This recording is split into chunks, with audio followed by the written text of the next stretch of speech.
My fellow Americans, tonight I'd like to talk with you about immigration. For more than 200 years, our tradition of welcoming immigrants from around the world has given us a tremendous advantage over other nations. It's kept us youthful, dynamic, and entrepreneurial. It has shaped our character as a people with limitless possibilities. People not trapped by our past, but able to remake ourselves as we choose. But today, our immigration system is broken, and everybody knows it. Families who enter our country the right way and play by the rules watch others flout the rules. Business owners who offer their workers good wages and benefits see the competition exploit undocumented immigrants by paying them far less. All of us take offense to anyone who reaps the rewards of living in America without taking on the responsibilities of living in America. And undocumented immigrants who desperately want to embrace those responsibilities see little option but to remain in the shadows or risk their families being torn apart. It's been this way for decades. And for decades, we haven't done much about it. When I took office, I committed to fixing this broken immigration system. And I began by doing what I could to secure our borders. Today, we have more agents and technology deployed to secure our southern border than at any time in our history. And over the past 6 years, illegal border crossings have been cut by more than half.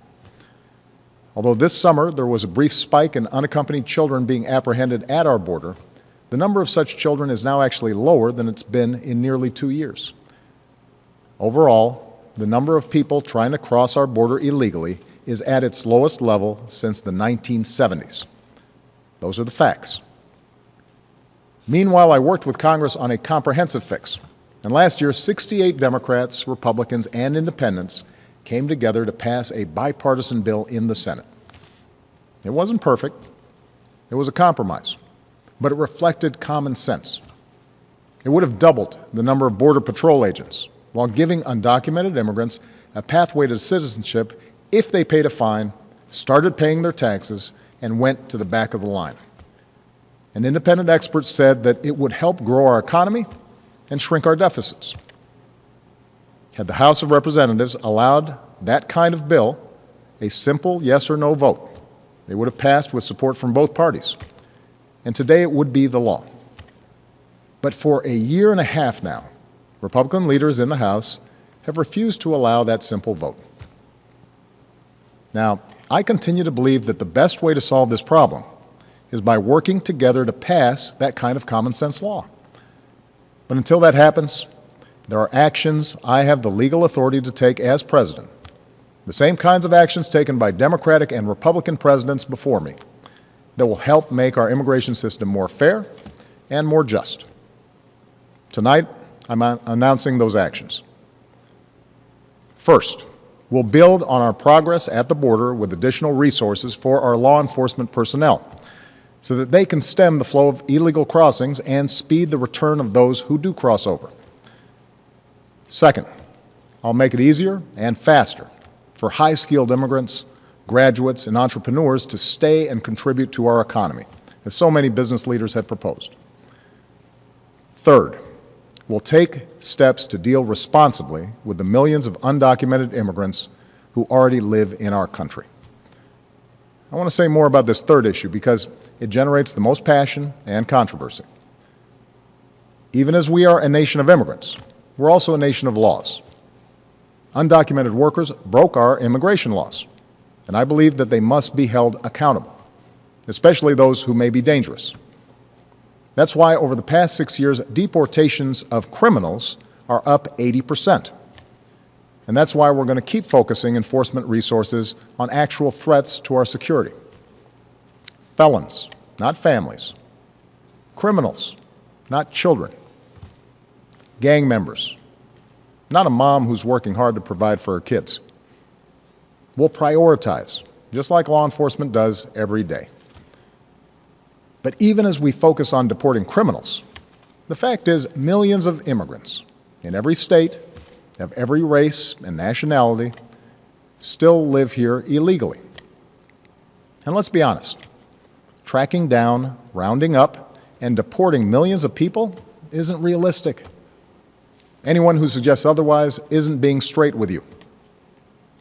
It's also not who we are as Americans. After all, most of these immigrants have been here a long time.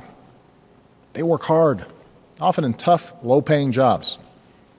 They support their families. They worship at our churches. Many of their kids are American-born or spent most of their lives here.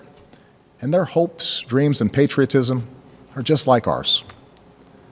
As my predecessor, President Bush, once put it, they are a part of American life. Now, here's the thing. We expect people who live in this country to play by the rules. We expect that those who cut the line will not be unfairly rewarded. So we're going to offer the following deal. If you've been in America for more than 5 years, if you have children who are American citizens or legal residents, if you register, pass a criminal background check, and you're willing to pay your fair share of taxes, you'll be able to apply to stay in this country temporarily without fear of deportation. You can come out of the shadows and get right with the law. That's what this deal is. Now let's be clear about what it isn't. This deal does not apply to anyone who has come to this country recently. It does not apply to anyone who might come to America illegally in the future. It does not grant citizenship or the right to stay here permanently or offer the same benefits that citizens receive. Only Congress can do that. All we're saying is we're not going to deport you. I know some of the critics of this action call it amnesty. Well, it's not. Amnesty is the immigration system we have today. Millions of people who live here without paying their taxes or playing by the rules, while politicians use the issue to scare people and whip up votes at election time. That's the real amnesty, leaving this broken system the way it is. Mass amnesty would be unfair. Mass deportation would be both impossible and contrary to our character.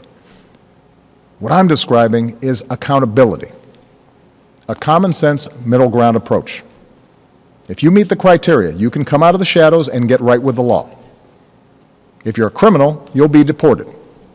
If you plan to enter the U.S. illegally, your chances of getting caught and sent back just went up. The actions I'm taking are not only lawful, they're the kinds of actions taken by every single Republican president and every single Democratic president for the past half-century. And to those members of Congress who question my authority to make our immigration system work better, or question the wisdom of me acting where Congress has failed, I have one answer. Pass a bill. I want to work with both parties to pass a more permanent legislative solution. And the day I sign that bill into law, the actions I take will no longer be necessary. Meanwhile, don't let a disagreement over a single issue be a deal breaker on every issue. That's not how our democracy works. And Congress certainly shouldn't shut down our government again just because we disagree on this. Americans are tired of gridlock. What our country needs from us right now is a common purpose, a higher purpose. Most Americans support the types of reforms I've talked about tonight, but I understand the disagreements held by many of you at home. Millions of us, myself included, go back generations in this country with ancestors who put in the painstaking work to become citizens. So we don't like the notion that anyone might get a free pass to American citizenship. I know some worry immigration will change the very fabric of who we are, or take our jobs, or stick it to middle-class families at a time when they already feel like they've gotten the raw deal for over a decade. I hear those concerns. But that's not what these steps would do. Our history and the facts show that immigrants are a net plus for our economy and our society. And I believe it's important that all of us have this debate without impugning each other's character. Because for all the back and forth of Washington, we have to remember that this debate is about something bigger. It's about who we are as a country and who we want to be for future generations. Are we a nation that tolerates the hypocrisy of a system where workers who pick our fruit and make our beds never have a chance to get right with the law? Or are we a nation that gives them a chance to make amends, take responsibility, and give their kids a better future? Are we a nation that accepts the cruelty of ripping children from their parents' arms? Or are we a nation that values families and works together to keep them together? Are we a nation that educates the world's best and brightest in our universities only to send them home to create businesses in countries that compete against us? Or are we a nation that encourages them to stay and create jobs here, create businesses here, create industries right here in America? That's what this debate is all about. We need more than politics as usual when it comes to immigration. We need reasoned, thoughtful, compassionate debate that focuses on our hopes, not our fears. I know the politics of this issue are tough, but let me tell you why I have come to feel so strongly about it. Over the past years, I've seen the determination of immigrant fathers who worked 2 or 3 jobs without taking a dime from the government and at risk any moment of losing it all just to build a better life for their kids. I've seen the heartbreak and anxiety of children whose mothers might be taken away from them just because they didn't have the right papers.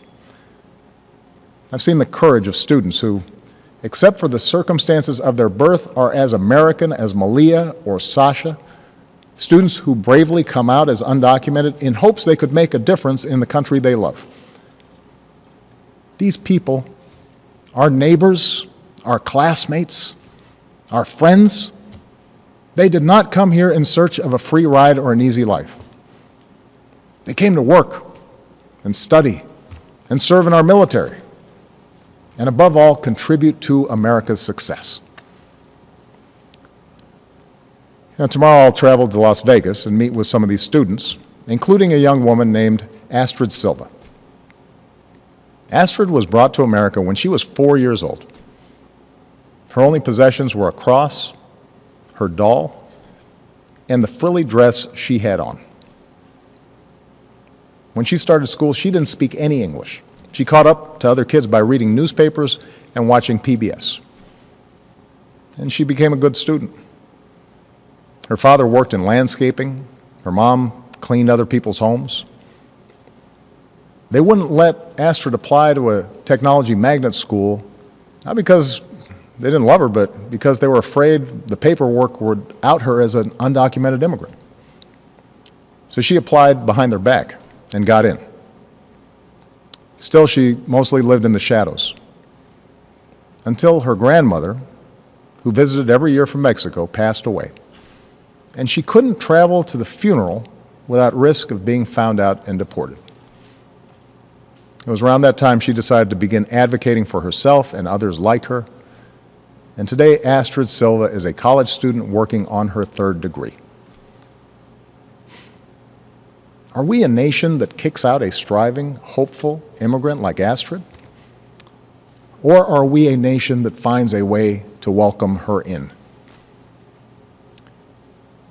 Scripture tells us that we shall not oppress a stranger, for we know the heart of a stranger. We were strangers once too.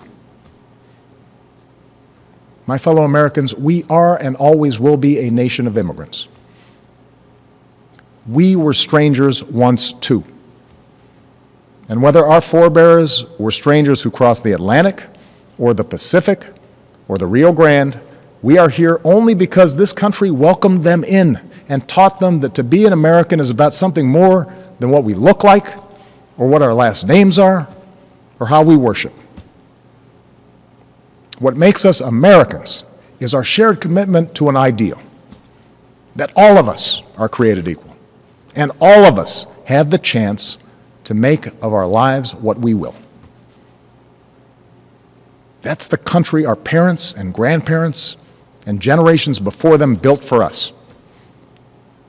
That's the tradition we must uphold. That's the legacy we must leave for those who are yet to come. Thank you. God bless you. And God bless this country we love.